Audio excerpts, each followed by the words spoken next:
ازيكم يا بنات؟ عاملين ايه؟ يا رب تكونوا بخير. وحشتوني جدا من الفيديو اللي فات، يا رب تكونوا بخير. بصوا يا بنات، انا جمعت 450 هنزل بيهم ده اشتري بهم شويه طلبات. انا عايزه من 450 دول اجيب حاجه من الخضار، واجيب فاكهه، واجيب برضو شويه مشتريات كده من السوبر ماركت. فتعالوا بينا مع بعض نشوف هنشتري ايه، واجي اقول لكم بالظبط ايه اللي انا جبت ايه بالظبط بال 450 وبالاسعار وكل حاجه. يلا بينا مع بعض، يلا بينا. بصوا يا بنات، اول حاجه انا جبت كيلو بطاطس من اللي هي البطاطس التحمير. انا ما كنتش محتاجه ازيد من كيلو، عايزه كيلو واحد. الكيلو ب 15، دي بطاطس محمير مضمونه. تمام. كان في البطاطس اللي هي الحمراء الصغيره دي كانت ب 10، بس انا بصراحه قلت انا راجعه اجيب من عند راجل وكسلت وكده ارجع المشوار ده تاني وما جبتش يعني، فجبت من ديت ب 15. اللي هي عارفه البطاطس الحمراء دي اللي هي اصلا تحمير بتاعت الشيبسي كانت ب 10 في السوق. جبت بقى، رحت جبت. بص، جبت الاول ده تمن كيلو، تمن كيلو من الجبنه التركي. جايبه التمن ب 30 من عند اللي انا قايله لكم عليه قبل كده، واحد اسمه السلام في وش فرن التاج، عشان لو البنات اللي بيسالوني عن المكان فين، عنده بيبيع التمن التركي المبشور ب 25. تمام. جبت ده ب 30، تمن تركي ب 30. جبت بقى من عند بندق، جبت ربع شوفان ب 14، 14 قولي حوالي 14 ونص. تمام. وزنهولي ازيد من الربع، 256 جرام. جبت نص مكرونه من الاقلام، عامله 13. هو ازيد من نص بحاجه بسيطه لان الكيلو ب 24، فجبت نص ازيد من نص، وزنه 538. تمام يا بنات. جبت تاني؟ جبت ربع اللي هي جبنه ديت اللي هي المراعي، الربع ب 23. تمام. جبت واحده ربع. جبت كيس الملح الخير ده، مش عارفه سعره، استنوا. ملح الخير ب3، والله لو عارف كنت جبت 2، مفكره ب5. ده ب3. ماشي. الملح ده 400 جرام ب3. انا مش عارفه، ما خدتش بالي من السعر، خدت بالي كنت انا جبت كمان. والله اول مره اشوف سعره معاكم. جبت تاني؟ جبت يا بنات كورن فليكس، اللي هو الدواير دي. كان في من الدواير وكان في من اللي هو الالوان، اللي هو شبه الدونتس ده الصغنن ده، اللي هو الوان. بس انا جبت لهم الشوكولاته ده، هما بيحبوه، ب10 جنيه. تمام. الكميه ديت ب10، حلوه. شويه لبن كده تدوهم للاولاد يفطروا بيها، ماما احنا جعانين، تدوهم شويه كورن فليكس يفطروا بيها على الصبح في اخر اليوم كده بالليل او حاجه. حلو يعني، بينفع يا بنات. هم عيالي بصراحه بيحبوا احط لهم عليه شويه عسل ابيض كده بسيط كده، بحط لهم حاجه بسيطه كده على اللبن والكورن فليكس، بياكلوه بيحبوه. وبترتاحي بقى بدل كل شويه ماما عايزين وعايزين. بص بقى، جبت بقى من عنده بندق ربع من اللي هي التمر اللي هو الطري، تمر عجوه. ماشي يا بنات. جايبه ب 23، 58، 23 ونص. ربع ده ب 23 ونص، تمر طري كده حلو. تفطري بقى، تشربي مثلا كوبايه قهوه، تحطي جنبها تمرايه تديها لاولادك ياكلوها. عموما التمر حلو ومفيد وفوائده حلوه وصحي. ماما عايزين ناكل حاجه مسكره تديها لهم كده يعني. تمام يا بنات. تمام. بصوا بقى، جبت تاني؟ جبت موز. جبت جبت كيلو ونص موز. الكيلو الموز عامل 35، وزن لي كيلو ونص كده، عطيته 50. تمام. من ناقصين كده كام واحده اتاخدت. كان في برده كبير، بس انا حبيت ان انا اجيب الحجم المتوسط ده، علشان الموز التاني كان كبير قوي، كان كبير قوي، فاللي هو يعني كبير على الاطفال، مش هيكملوا الصبع الموز الكبير، وهتلاقيه يتهدر معاكي. فانا جبت كيلو ونص كده، قلت له حط لي يعني الحجم اللي هو المتوسط ده، ماشي، ب50. تمام. تمام. جبت يا بنات تاني؟ 2 كيلو من البطاطس ديت. هي طلعت صغيره شويه بس تمام. ليه بقى؟ عايزه اعمل صينيه فراخ بالبطاطس، وراك في البطاطس، اشويها كده في الفرن معاها تحتها بطاطس.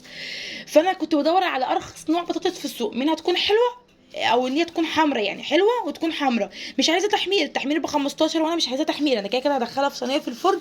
لقيت ديت ب7 ونص، فجبت 2 كيلو ب15. طبعا مش هقصرها، مش هعملها كلها، هاخد شويه منهم اعملهم تحت صينيه الوراك بالبطاطس، والنص التاني هسيبه للسليق، اصل مثلا بطاطستين ولا حاجه، وارسهم كده بشويه بهارات كده وخضار. تمام يا بنات. طبعا انا جايبه دي للاهلي، وديت لصينيه البطاطس بالفراخ، تسلقي منها كده. كانت ب7 ونص. هي حلوه، بس حجمها صغير شويه، يعني هتاخد معاكي وقت شويه في التقشير. جبت تاني؟ جبت كانتالوب. بص بقى، جبت الكنتالوب، نزلت النهارده كان في ناس عندها الكنتالوب ب15، وفي كان ب20، وكان في ب25. تمام. انا بقى اللي جبت من عنده الموز لقيت ده ب20، فقلت خلاص يعني ايه، قلت هجيب من عنده بقى وخلاص. فجبت ونقيت كذا كذا واحده، وقلت له وزنهم، قام قايل لي عاملين 50. تمام. قلت له تمام. بص بقى، لو انت ما بتعرفيش تنقي الكنتالوب تنقيه ازاي وتطلع معاكي حلوه ومسكره، تمسكي الكنتالوب اول حاجه تكون سليمه، ما فيهاش اي حاجه مثلا طريه او مستويه وكده، وتحسسي عليها تكون هنا خشنه معاكي، خشنه، اعرفي ان هي مسكره، تطلع معاكي حلوه ان شاء الله. اما لو لقيتيها ناعمه كده، تحسيها ناعمه تحت ايدك مش خشنه كده، دي بتبقى مش حلوه. عن تجربه يعني، ماما اللي قالت لي كده، وانا بجيبها كده كل مره تطلع معايا حلو. وفعلا لما في مره يعني زوجي وكده كان جايب هو، وكانت ناعمه كده، وفعلا قشرناها لقيناها مش حلوه خالص. فلو البنات بقى ما بيعرفوش ينقوه، فنقيها بقى زي ما انا قلت لك كده. ممكن يطلع كانوا حوالي كده 2 كيلو ونص ولا حاجه كان طلع. جبت ايه تاني بقى يا بنات؟ بصوا بقى ثانيه واحده.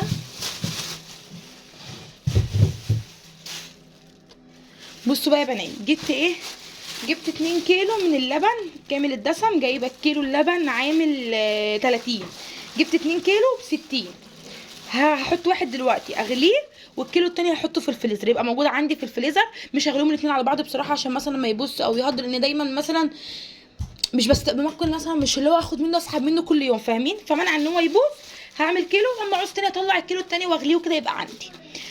عشان برضو اعمل لولاد كورن فليكس ولا حاجه يفطروا بيه دلوقتي. والكيلو التاني احطه في الفريزر، لما يخلص الكيلو انا اطلع الكيلو التاني، اخدهم بس كده احطهم في التلاجة عشان ايه ما يبوظوش، عشان الجو حر. بصوا يا بنات، اهو فضيت كيلو اهو، هحطه على النار اهو يغلي جنبي على ما اخلص تصوير، والكيلو التاني حطيته في الفريزر. بصوا بقى يا بنات، جبت انا ايه بقى؟ جبت 3 وراك.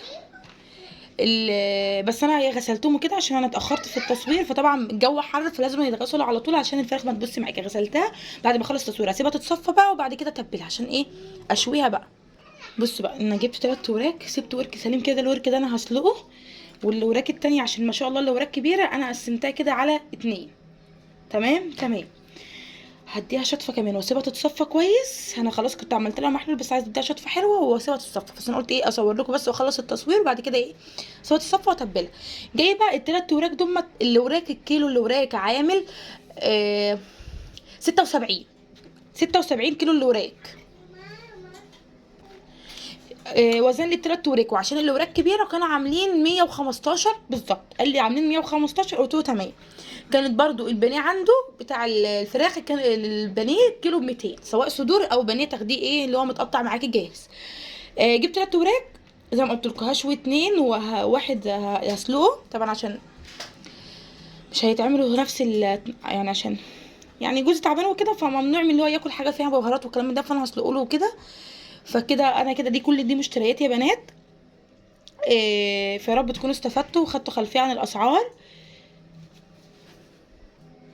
ونكون هنا وصلت معاكم لنهايه الفيديو. متنسوش تعملوا اشتراك عندي في القناه وتعملوا لايك للفيديو، وان شاء الله يا رب تكون يعني استفدتوا مني لو باي حاجه بسيطه يعني.